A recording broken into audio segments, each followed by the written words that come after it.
জানো সূর্য কোথায় যে ডুবে যায়? সাহাবীরা বলেন আল্লাহু রাসূলু আলাম, আল্লাহ জানে এবং নবী ভালো জানে।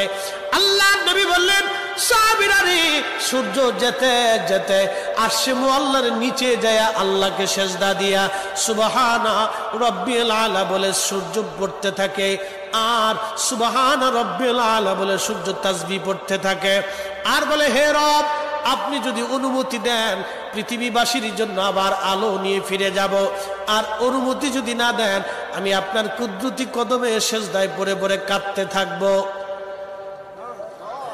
আল্লাহ নবী বললেন, সূর্য থেকে আমার রব অনুমতি দেওয়ার কারণে সকালবেলা তোমরা সূর্যের আলো পাও। কিয়ামতের পূর্ব সময় অনুমতি দেবে না, দেবে না, দেবে না, দেবে না। 6 মাস পার হয়ে যাবে, পৃথিবী অন্ধকারে নিমজ্জিত হয়ে যাবে, কান্নার রোল পড়ে যাবে, অন্ধকারে ছেয়ে যাবে সারা দুনিয়া। মানুষ